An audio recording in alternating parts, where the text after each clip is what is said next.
Hi, this is Ben Green from The Athletic FC. The podcast you're about to listen to is brought to you by Hotels.com. As a Hotels.com member, you save up to 20% on hundreds of thousands of hotels and earn rewards on every single stay, which means the trips you're taking now help pay for the ones you're already dreaming about. And unlike some other places, there are no blackout dates, so when you want to travel, your rewards are ready to go. So the next time you're planning a work trip or a getaway, make sure to book it at Hotels.com and start earning rewards. Hotels.com. It's all in the name. Hello, everybody, and welcome to the Kelly Green Hour. It's our schedule release show. Yes, I know we're a week late, but we've given everybody a chance to digest the schedule, what games you're interested in, what games you maybe go into.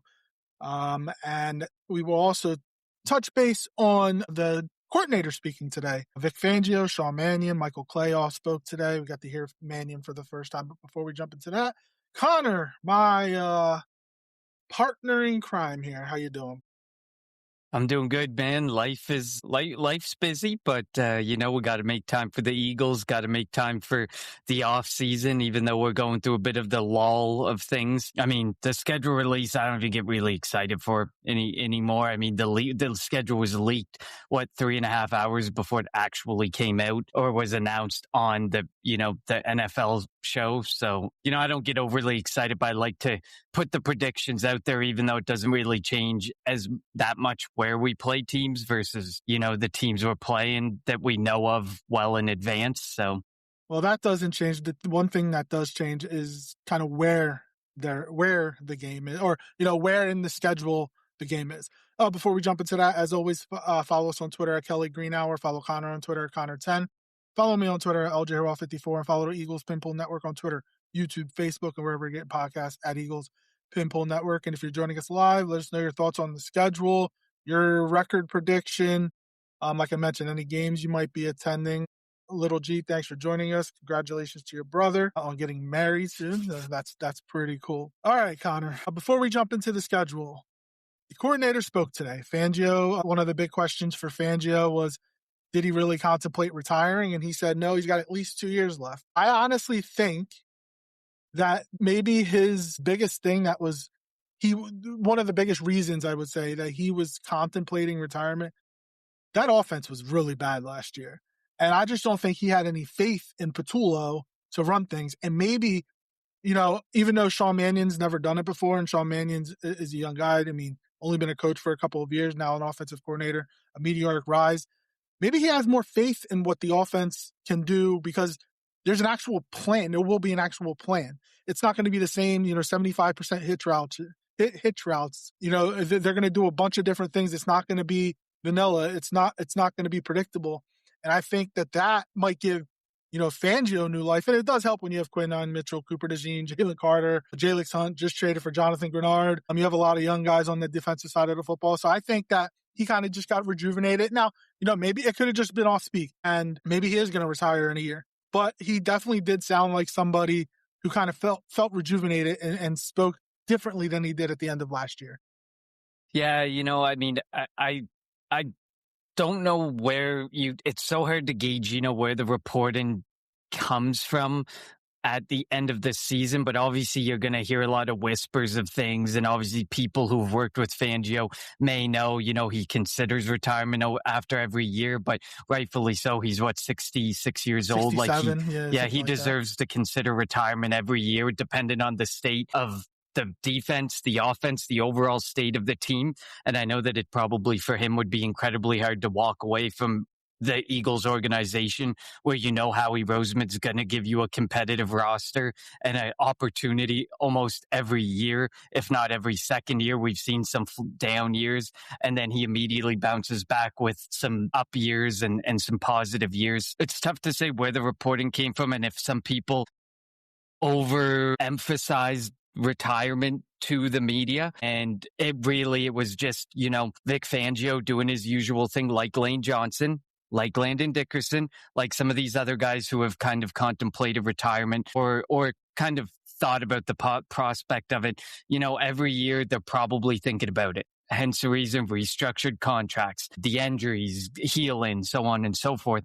And coaches would generally be the same way. If their minds aren't as sharp, if they're not keeping up with the pace of the NFL, the change of the NFL, should they still be there? And obviously we know Vic Fangio can still do it at one of the highest levels of any of the defensive coordinators in the league. So he's obviously not ready to call it a career. And like you said, he definitely probably is rejuvenated after spending time with the family, getting to chat with Sean Mannion, getting to see what Howie Roseman did in the draft through free agency, probably looking ahead to what Howie Roseman has in mind for the remainder of the offseason, because we know Howie Roseman ain't done making moves yet. No, and he always makes moves, even towards training camp. We know that there is one particular move that might be happening that I don't want to happen, but we're not going to touch base on that. That's already been beaten like a dead horse. Go to Michael Clay next. He actually mentioned how he really didn't want to leave the Eagles. This is where he wanted to be. He loves it here. So it was good to get him back. Remember, his first year, we thought in the special teams was not great, and we thought that was just an awful hire. And he's been here every year with Nick Sirianni. So to keep that continuity in special teams, and hopefully he can figure things out when it comes to Jake Elliott, who I can't believe he's been in the league 10 years. I'm shocked by that, just thinking about it. When I saw that, he's going to be a 10th year vet, it's like, holy crap, time flies. Yeah, no, I agree. I mean, he said all the right things about Jake Elliott. He makes you, want to give Jake Elliott another chance. They didn't really bring in any competition, but they've made it pretty much so that at the end of this year, if he has another down year, it's done. His guaranteed money's over. They can get rid of him. It is what it is. The restructure also made it so if they do see him struggling in the offseason and they do bring in competition, the cap hit is pretty much nullified. They don't gain anything. They don't lose anything. So, I mean, at the end of the day, there's still a chance that if they see the struggles persist through the offseason, that maybe they consider competition and kind of put somebody on Jake Elliott's back and try and get him improved that way. But ultimately, for me, Michael Clay, it's good to have him back. I agree. At the beginning, it was no, here we go. We got another flop of a coordinator. And like you said, now he's been here through a lot of things, and special teams seem to remain a constant, because special teams, you move through a lot of bodies because you kind of got to deal with the leftovers of who makes the roster that might be needed offensively or defensively. So there's a lot of turnover on special teams for a lot of teams. So it can't be a very easy job to manage, as a coordinator, especially like Michael Clay, and the situation he gets put in, because you don't want a lot of your really good players like the Eagles start in 22 touching, for the most part, any aspect of special teams, because you don't want them on the field more than they need to be. So, but I mean, I think he said the right things about Jake Elliott. He said the right things about wanting to be in Philadelphia.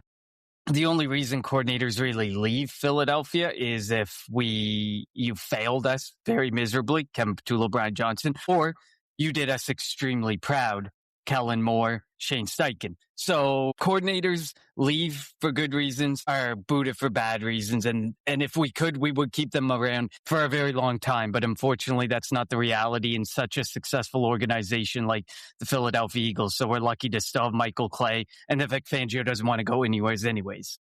As far as we know, we don't. And it does feel like that if he were to go, it's setting up for potentially Clint Hurt to become the next defensive coordinator. I know there was a lot of talk of it being Jim Schwartz, but I mean, Clint Hurt advocated for Uar Bernard, and I don't know if you would make that selection if you didn't think Hurt was going to be here for the long term. So it'll be interesting to see what happens going forward. And then let's move to our offensive coordinator. We got to hear from Sean Mannion for the first time, and he got hired in end of January, I think. 3-4 months later, we finally get to hear him. The first thing I heard, he was very impressive with the way he talked. He had answers for everything. And the one thing I know, you can see the big difference between him and he spoke in front of the media before because he was a starting quarterback at Oregon State. He was a starting quarterback in college at a quote unquote big time D1 school. So he had to be in front of the media. And the one thing I was thinking, Jalen Hurts, now people keep saying Jalen doesn't want to do this, Jalen doesn't want to do that. I think Jalen wants a reason as to why you're asking him to do something. He doesn't want to do it just to do it. there was a quote last year from Patullo. It was like, yeah, we ran the ball because we needed to run the ball or something like that. Like, that's not an answer. I think Jalen, if you can give Jalen the reasoning, we're doing this because of X, Y, and Z, and you have a plan in place, he's more prone to do something. I think he's gonna respect Mannion more than he respected Patullo. And I hate to use the word respect. I don't want to say he didn't respect Patullo, but he's going to be okay with under center over the middle for Mannion more to Patullo, because Mannion has answers for him. All right, why are we doing this? And he's gonna be like, we're gonna do this because this is gonna happen. This is gonna set up this later. If you remember, the one thing I kept saying last year when Patullo kept calling plays is play one,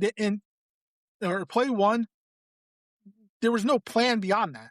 He called a play, saw what the result was, and then decided to call a play after that. Like, I'm calling this play because I'm going to set it up for this later. They never did that when Kevin Patullo was the offensive coordinator, and I think you're going to see that with Sean Mannion.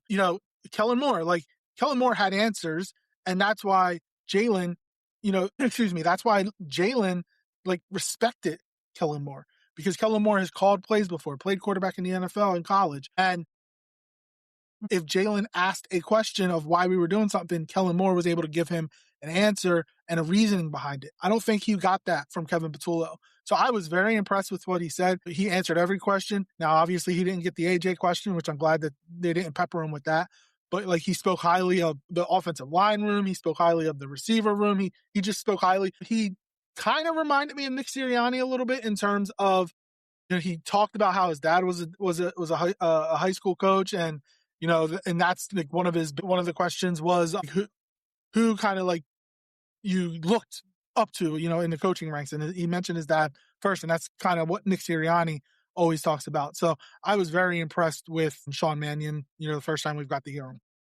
Yeah, in what you were just saying about Jalen Hurts and liking to have an answer for why he's doing something and understand why he's doing something, not that he's unwilling to, brings me back to, I think might have been Tom Brady who used the word cerebral when discussing, Jalen Hurts. Jalen Hurts is very cerebral. He's very intelligent. He really wants to understand the setup of everything so that he can not only buy into it, but can succeed in it and find a way to be successful within it.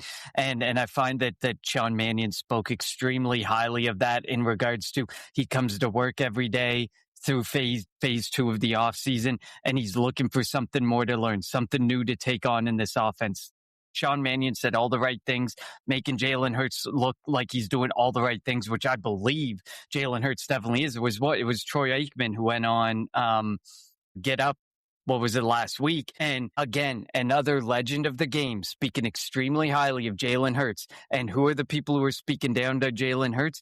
Just the regular old media minds and the local Philadelphia media. The legends who've played the game, who know the game, speak so highly of Jalen Hurts and what he can do and the mentality and the physicality that he brings to the game. And I buy into what Peyton Manning, Tom Brady, Troy Aikman say any day over Greeny, Stephen A. Smith, whoever you want to name, LaShawn McCoy usually speaks pretty highly of him, but his counterpart there, not always. So, you buy in, you listen to the guys who've played the position and saw success at the position for so many years, and they're all saying Jalen Hurts, it's not that he doesn't want to do these things, but he can do it. They know he can do it, and he's going to buy into this. And we don't have to worry about it as much as some of the local media like to make it out to be, and the national media made it out to be when Sean Mannion was first hired and all that. And yeah, I was impressed with the way Sean Mannion spoke as well. Like, you heard Kevin Patullo speak, I think it was a couple weeks ago, and he was like, he basically said, yeah, me and Nick Sirianni, we built that offense, we built that system. And he was talking like he was right on top of this high horse and like he was trying out for another offensive coordinator job. The way that Sean Mannion spoke, it's like he's the one who he obviously is building this offense, but like he knows this offense. He knows what he's going to do. He's built this. He's got this offense right where he wants it to be and where he needs it to be. And he's got Jalen Hurts. Spoke like he knew Jalen Hurts better than Kevin Patullo ever spoke of Jalen Hurts, from when he was announced as the offensive coordinator last offseason all the way up until when the door hit him on the way out. So He spoke, I think I used before he came on the air, the word eloquent in how he spoke. He spoke very well. He answered the questions, like you said, for the tryout, for the initial tryout with the Philly media. I think it's been a showing, but obviously if things start to roll, if shit rolls downhill, losses start to pile up or anything, it could be very different how he responds to the media and how the media goes after him. Yeah, he can say all the right things now, and it'll be interesting when bullets start flying, how he calls plays. If Jalen, if the offense doesn't work, the first 2 weeks of the season, do they go back to the old habits? Hopefully, we'll see how things go. So it wouldn't shock me if, we normally don't see the offense in preseason. It wouldn't shock me if we saw them in preseason this year. This is a totally new offense. We want to just see them out there, when things are live. I know they're going to have the joint practice with the Patriots, but that's obvious. Joint practices are more controlled, but you kind of want to see it in the game action. He's never called plays, so you obviously want to see that in game action. So I'm definitely looking forward to it, and I'm looking forward to seeing how Sean Mannion, rises, in this offensive coordinator position. But like you mentioned, for session number 1, for test number 1, he passed with flying colors. All right, we are 114 days away from the Eagles' first game against the Washington Commanders at Lincoln Financial Field. Only the second time under Nick Sirianni that the Eagles have opened at home. Obviously, the first one after the Super Bowl start last year, right? Yeah, when we faced the Dallas Cowboys. Every other game they've started on the road. And I get it. Temple plays at the Link, and I know Temple has a game against Penn State the day before. So hopefully the Link field isn't all torn up. It'll be awesome when Temple gets out of the Link. A scrub team like that doesn't need to be playing at a 70,000 seat stadium. Initial thoughts before we go game by game. We're going to give our predictions. They do have back-to-back home games. Obviously, during the regular season last year, it didn't happen. Now they had it week 18 and then the first round of the playoffs. They face 4 teams coming off the bye, including the Panthers, after the Eagles are in London. So their rest disparity is second worst in the league behind the Chargers. And you know who has I think a top 5 rest disparity? The Dallas Cowboys. Shocker. The NFL obviously giving them, all the breaks in the world. And the Eagles had 8 standalone games, which obviously isn't surprising. The Eagles are a marketable team. They have marketable players. This is a marketable fan base. So the NFL wants to get them in prime time, get them as the only game in town as much as possible. What were your initial thoughts on the schedule? Yeah, the being the standalone team for nearly half of our games doesn't surprise me, never surprises me. Look at how the offseason has rolled. We've been you can call it the punching bag of media since literally the Super Bowl, like a couple days after the Super Bowl, when the media shifted towards the off season, we immediately became the focus because there's always something happening in Philadelphia. There's always drama. There's always reports coming out, especially during that week of, clear out, exit interviews, whatever you want to call it, when they clean up their lockers and stuff. So obviously, with the offseason that we had and the A.J. Brown rumors and everything still swirling, we're going to be the focal point of standalone games. And my initial reaction is the Dallas Cowboys are not America's team. The Philadelphia Eagles are America's team. And whether that be because of the media or whether that be because of the rabid fan base. And, you look at a lot of the games that we played in last year, a lot of the games broke records. There's 3 or 4 occasions where you can point to where viewership records were broken, where we were the standalone game or where we were in a specific playoff game or so on and so forth. So obviously the NFL knows where their money makers are at. And not to say the Cowboys don't make money, but the Eagles definitely make a lot of money and make a lot of ratings. So that was no surprise. The rest disparity, I mean, you automatically know you're probably most at a lack of benefit when you opt not to take the bye week after the trip to London, whereas most teams usually do take the bye week after that overseas trip. And I think the Eagles are the only team who didn't, and one of the only teams who has ever opted not to do it. So that rest disparity, we'll see if it comes into play or is against us. But otherwise, it's your typical Eagles schedule. The NFL schedule makers don't like to do the Eagles any favors or any justice and compared to some other teams. Yeah, and before we jump into it, the NFL did just up the amount of international games to 10, I believe it is now.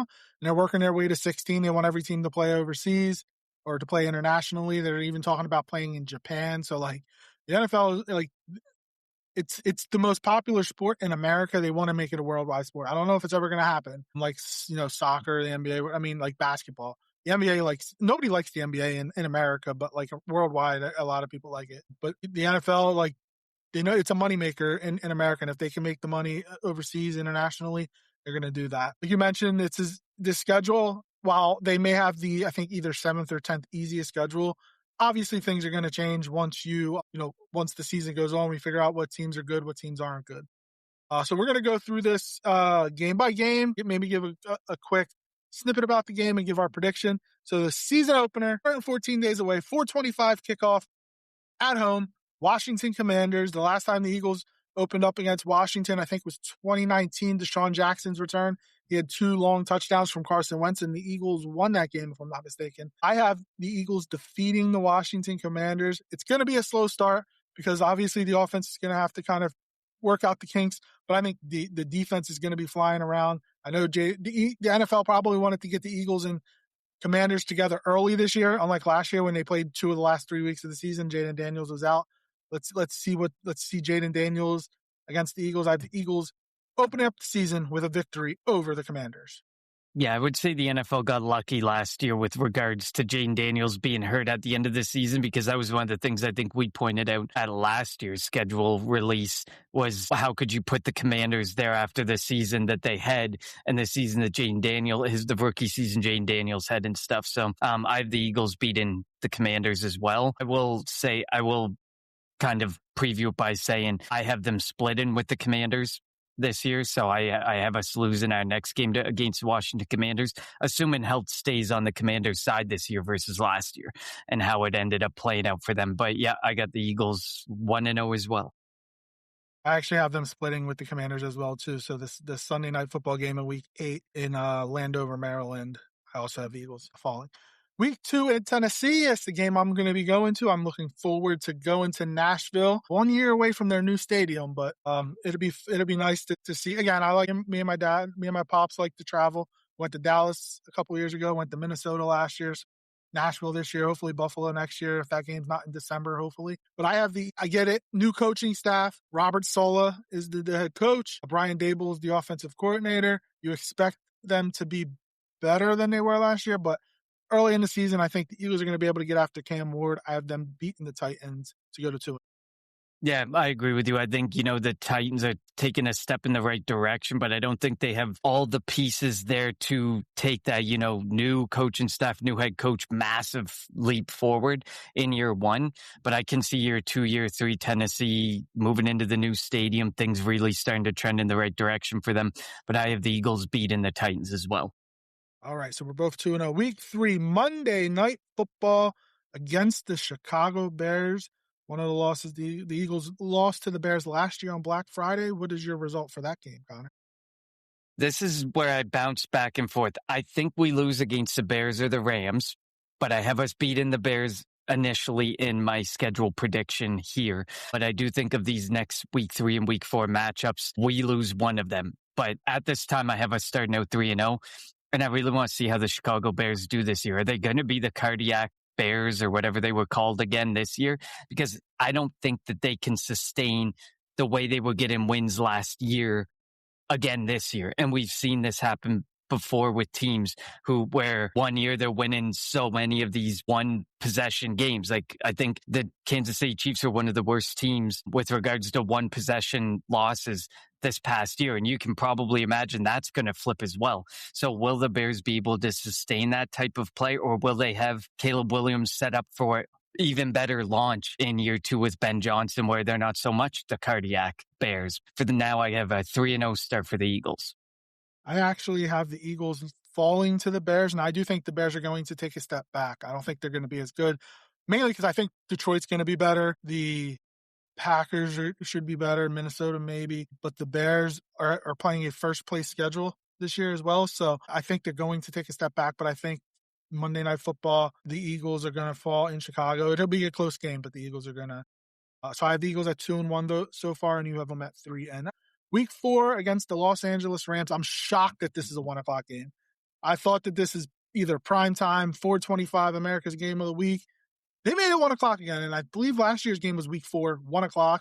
Jordan Davis with the block field goal return for a touchdown to help the Eagles secure that victory against the Rams. So you said that you had these being split. So you think the Rams are going to beat the Eagles this time around?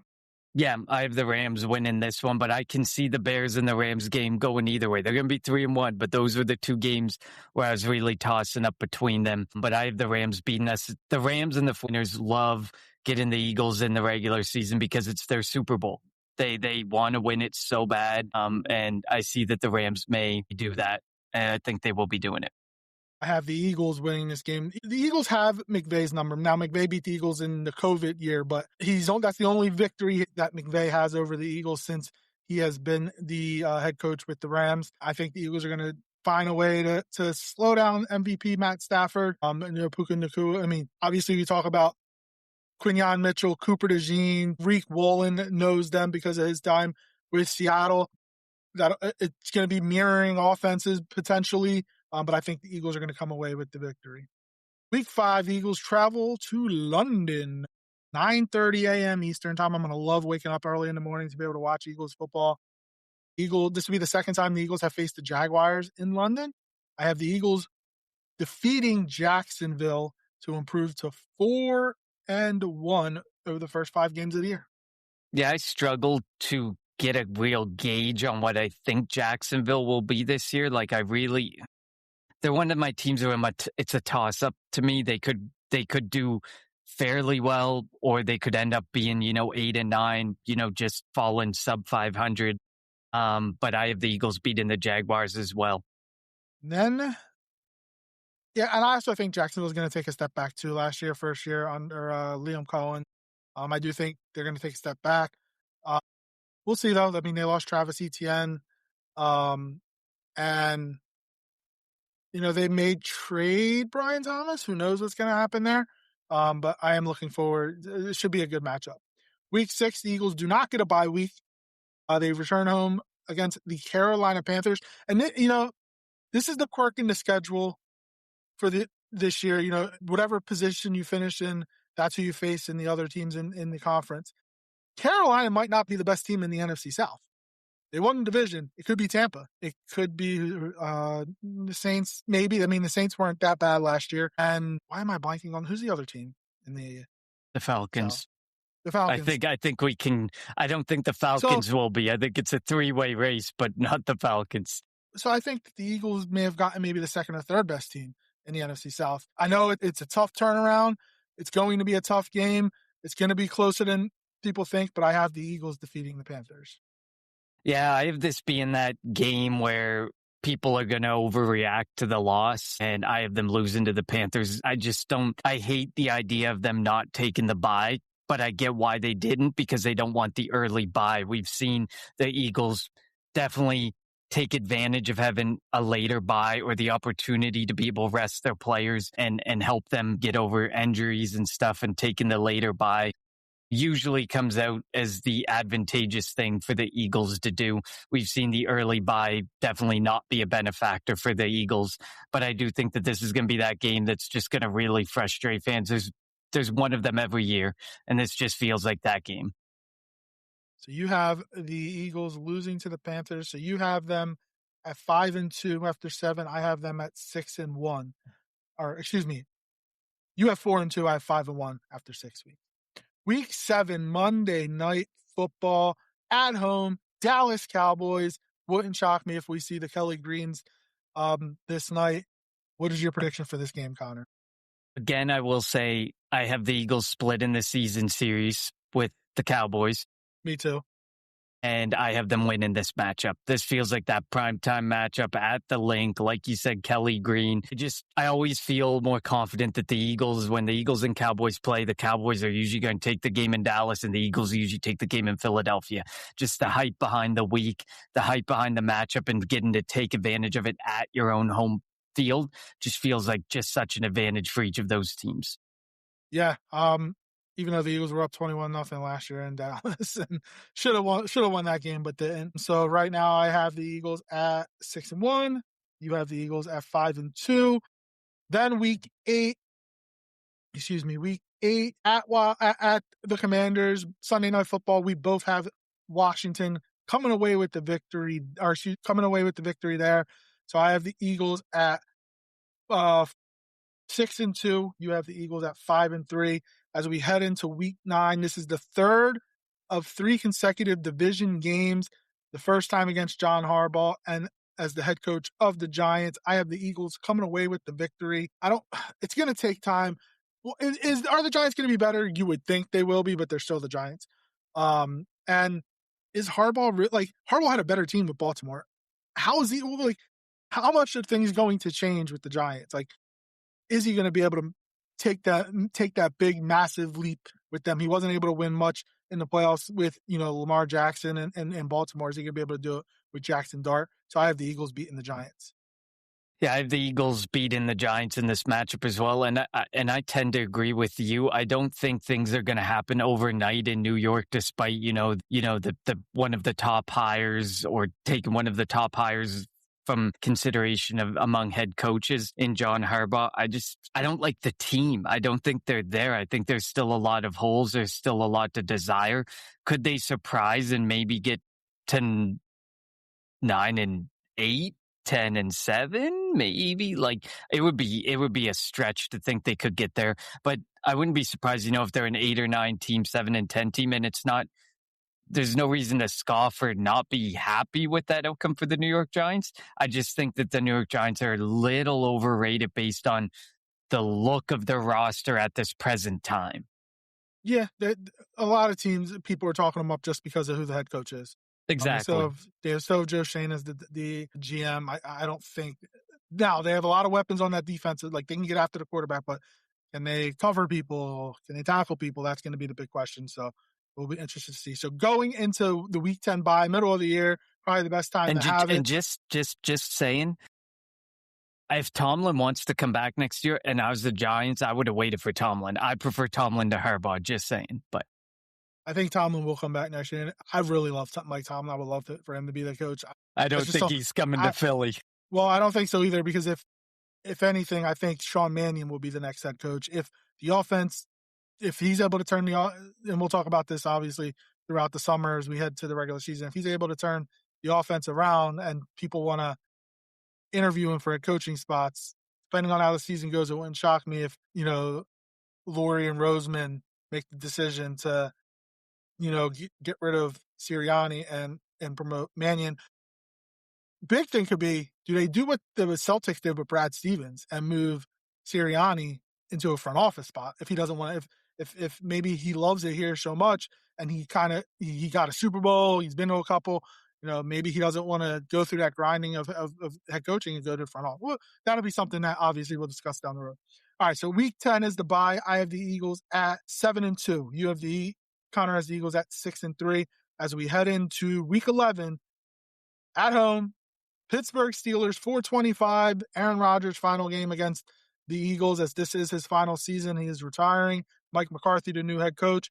Not going to matter. I have the Eagles defeating the Steelers to improve to 1, 2, 3, 4, 5, 6, 7, 8, 8-2. Yeah, I have the Eagles over the Steelers in this one. I can't buy into the Mike McCarthy thing. I'm so far gone from the Aaron Rodgers and being bought into the Aaron Rodgers being able to bring you a championship thing, especially with this Pittsburgh Steelers team. The same old song and dance with the Steelers. They're gonna probably be 9-8, maybe get to 10-7. That's Mike Tomlin. That's not a Steelers thing. That was a Mike Tomlin. I know it was a Mike Tomlin thing, but I still feel like it's going to be the same. Although that AFC North looks like everybody got significantly better, where the Steelers stayed average or stayed the same, arguably. So, I mean, I could see them getting to 9-8, but I can see them being 8-9 as well. I just think Mike McCarthy was the wrong hire. Aaron Rodgers, basically holding them hostage up until this point and then saying, I'm coming back for one final farewell tour. And you're stuck with Aaron Rodgers again and still no real future answer at the quarterback position. I don't envy Pittsburgh Steelers fans. Yeah, and they still could potentially trade, Herbig and whatnot. So we'll see what happens. But again, they're definitely not. They're going to take a step back. I don't think they're as good as they were last year. Thanksgiving, the Eagles are coming off of a short week. They go to Dallas to play the Cowboys. We both have Dallas picking up the victory as these teams normally split. Your thoughts on the game? Are you shocked that they made this a Thanksgiving game? The ratings last year for the Cowboys and Chiefs were bonkers, and I think that the NFL wanted to surpass that with this matchup. I think that this is by far the best Thanksgiving day of games ever. Like, even with they have the Thanksgiving Eve, they're creating their own. That's insane. NFL holiday, the Thanksgiving Eve and the Thanksgiving. I think it's just overall they realize, like, if we're going to take over Thanksgiving, if we're going to own Thanksgiving, we got to really own it. And like you said, that Chiefs and Cowboys game was absolutely meteoric from a ratings standpoint. I think this year they're going to see their last year's Thanksgiving numbers blown out of the water again. That was my initial reaction. I was like, best Thanksgiving yet for the NFL. They were trending better and better and getting some better games at the beginning. Remember, it was always like these sub 500 garbage teams. You always had Dallas there. You always had Detroit there, but it was back when they really weren't that good. And you had to suffer through games where they also played a sub 500 team. But they figured it out. If we're going to own these days, like Christmas and Thanksgiving, we got to own these days. And I love the schedule this year. It's going to make watching football on Thanksgiving very, very enjoyable. It's not my Thanksgiving, but, for your guys' Thanksgiving, it's going to make it very enjoyable. I don't like Thanksgiving anyway. I think Thanksgiving's an overrated holiday. So I'm fine with sitting in front of a TV, ordering some wings and pizza and watching TV instead of eating turkey, watching the football games. Week 13, the Eagles travel to Arizona, so back-to-back road games. At least they have an extended break here going up against Mike LaFleur. Maybe Carson Beck will be the quarterback for the Cardinals. At this time, they have Jeremiah Love, Marvin Harrison. The offense might be able to do some stuff, but I think the Eagles are going to easily come away with the victory against Arizona. Yeah, the Cardinals, to me, are still in a rebuild. I hated the Jeremiah Love pick. I mean, you're not a running back away. You're not 2 to 3 years away based on the pick that you made with Jeremiah Love. So I have the Eagles over the Cardinals as well. Then they return home to face the Indianapolis Colts. Daniel Jones, Shane Steichen returning back to Philly. What's your prediction for this game, Con?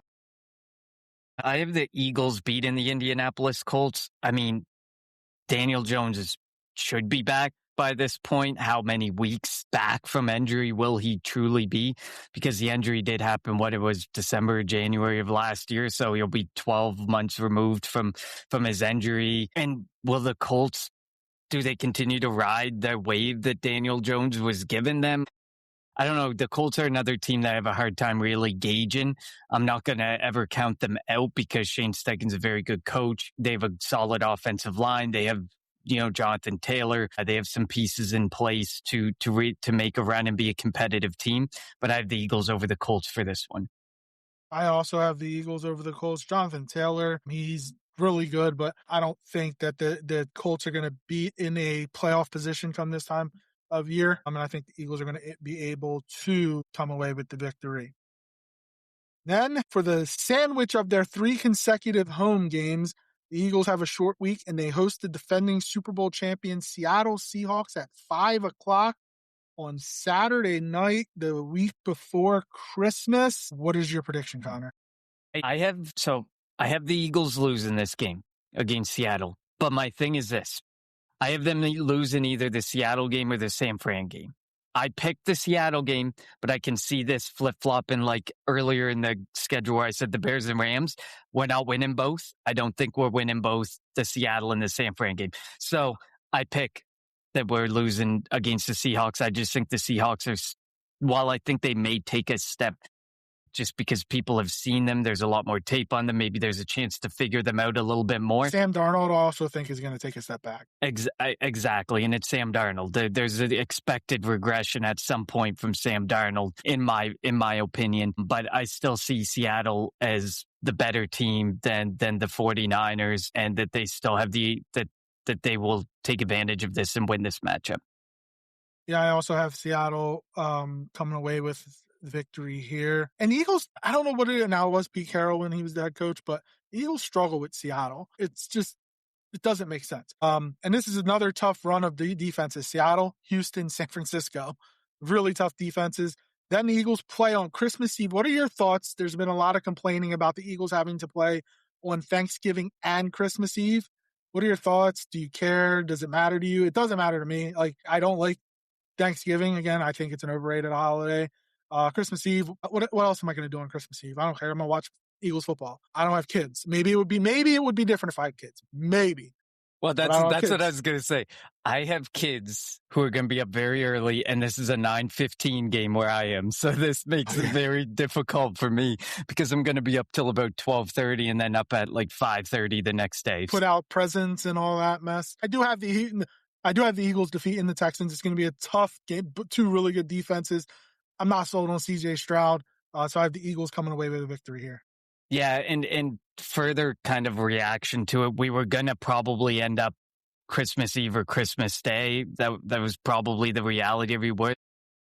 We spoke about it at the start of the episode. We're the moneymaker. We're the ratings hog for one of the top ratings hogs in the NFL. Of course, we're going to be there on the days where the NFL is trying to take over and Christmas Day up against the NBA. They want to own it. Of course, the Eagles are going to be there, and I think that we should get used to the reality that we're likely going to be there on these holidays or on these very specific special occasions more often than not for that reason. It's purely financial and ratings. So I have the Eagles over the Texans as well. Their defense is amazing. I'm bought into DeMeco Ryans. I'm bought into that defense. I am not bought into CJ Stroud like you. I am not bought into that offense. The regression was rough to watch for the Houston Texans offense. I don't know if it stays that bad, but I don't think it gets back to CJ Stroud year 2 level. I think that was the outlier for CJ Stroud and the Houston Texans offense. But somewheres in the middle can be expected, and somewheres in the middle for them with that defense is going to win them a decent amount of games. But up against a good defense like Vic Fangio and the Philadelphia Eagles, I just don't think that's one the Texans get. Then we move to week 17. We finished the season off with back-to-back road games. A mini bye heading into Sunday night football against the San Francisco 49ers. One thing I did forget to mention about the schedule, after the London game, Eagles don't get on a plane again until Thanksgiving. So at home against the Panthers, at home against the Cowboys, train ride to face the Commanders, at home against the Giants, bye week, at home against the Steelers.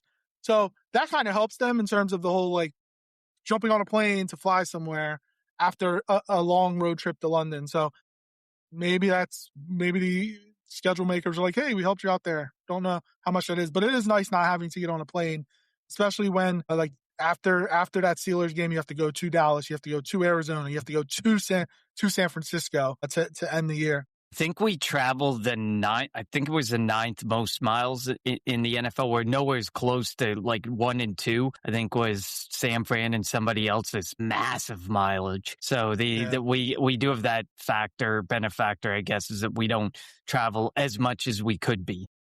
So San Francisco, week 17, Sunday Night Football. You would expect San Francisco to be healthy, maybe. Who knows? If they're healthy, I mean, they're a good team. Obviously, they beat us in the playoffs last year with the wounded defense that they had, but that was with Patullo calling plays. So we would expect that to be better on ours. Who do you have winning this game, Connor? This was, like I said, with the Seattle game, I don't think they're taking both of these games. So I have us beating San Francisco, but I can easily see us a world where we beat Seattle and lose to San Francisco. But at the same time, having San Francisco this late in the season is the perfect reason for the 49ers to wave around excuses of injury, because the 49ers are never fully healthy, but you can never count out a Kyle Shanahan led team. Yeah, you definitely can't. He'll find a way to put enough points on the board if necessary. We'll see like you said, we'll see what's up with their defense, see if they can stay healthy. Fred Warner, what they do on the offensive side of the football. They obviously have Christian McCaffrey and George Kittle, what they do at the receiver position. I have San Francisco winning this game. So going into week 18. I have the Eagles at 11-5. You have the Eagles at 11-5 as we end the season in Jersey against the Giants. I have the Eagles sweeping the Giants, finishing the season 12-5. Obviously, depending on what happens with the Giants season, this could be a Saturday night game. This could be a Sunday night game. I expect this not to matter at all. I don't think the Giants are going to be that good. I think this is going to be a Sunday 1 o'clock game, Sunday 4 o'clock game. But I have the Eagles winning and finishing the season 12-5. I have the Eagles losing. I think that this is ultimately going to end up being a game that doesn't matter, and we are going to see the backups. I mean, in previous years, we've seen the backups do their damage against the Giants. But like I said, I don't think the Giants will be playing for anything. I don't think they'll be a wild card team, not in this NFC.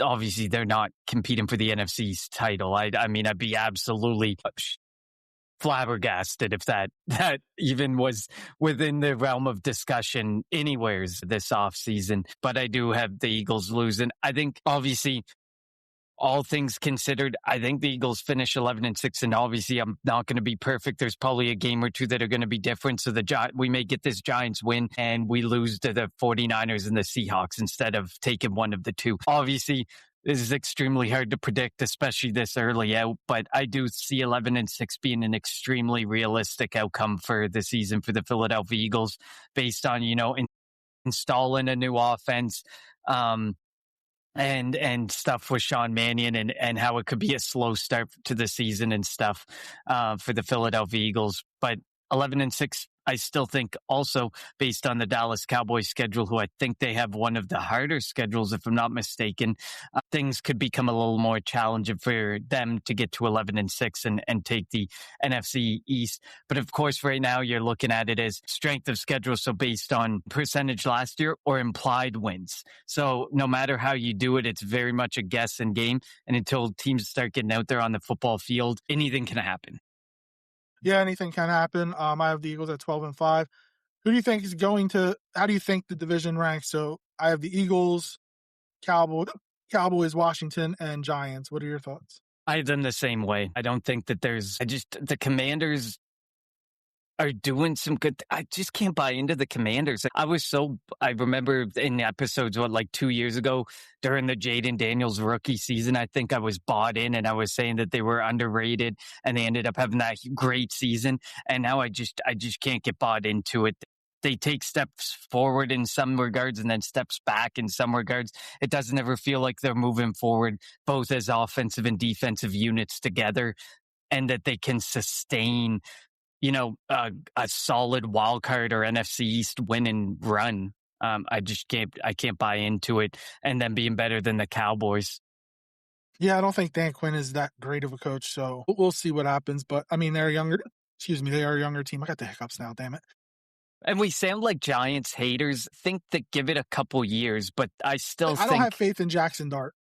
No, I don't have faith in Jackson Dart. That offense still, Neighbors is coming back from a major injury. He had to have a second surgery on the knee. They brought in Isaiah Likely for a massive sum of money, but really he's going to end up having to be a wide receiver too, because you don't really have much for a wide receiver two out there after Malik Neighbors. They didn't do much in the running back room, and Cam Scatterbo is coming off the horrific injury that he came off of. There's just so much not to like to think that they can sustain putting up a respectable amount of points, especially against a lot of some of the defenses that they're going to end up coming across. Yeah, did you hear Scatterbo say he thinks he can run for 2,000 yards? Listen, the man's wild. The man's nuts. What can you say? 12-5. 12-5. Connor has the Eagles at 11-6. We are going to do this again before the season starts. We're going to do kind of go through each division, not go game by game, obviously, but give our division winners, playoff matchups, winners, Super Bowl winners. We'll do that, sometime in August. Our next show, we are going to do breaking news. The Eagles just gave Joe Shane a multi-year contract extension. That's who? Joe, their GM. No, you said the Eagles gave Joe Shane. No, the Giants. Sorry, Giants. The Giants are giving Joe Shane a which is crazy because I think he really needed to prove himself with the product on the field this year before an extension. But I mean, all power to him. I don't think that Joe Shane's is doing a very good job. He's not. So the Giants are just going to always be in that position. The 3 or 4 seed. They're lock them in 3-4 seed in the NFC. They will, and whatever, more power to them. All right, so our next show, we're going to do our way too early 53-man roster. Do we want to wait until after June 1st to do that, or we want to do that next week? I guess we could see what rolls out after June 1st. Maybe we'll take the week off, see what happens post June 1st. So I will say that I am going on vacation from the 6th to the 13th, so we can do it after I get back. I won't have any computers and crap with me, so yeah. So we'll consider this very heavily. We'll figure it out. Give our Twitter a follow, and Connor does a great job of keeping that updated. So as always, thank you all for tuning into the Kelly Green Hour. Follow us on Twitter at Kelly Green Hour. Follow Connor on Twitter at Connor10. Follow me on Twitter at LJRaw54. And follow the Eagles Pinpool Network on Twitter, YouTube, Facebook, wherever you get your podcast. For Connor, I'm LJ. Thank you for tuning in to the Kelly Green Hour. The damn hiccups towards the end. Right.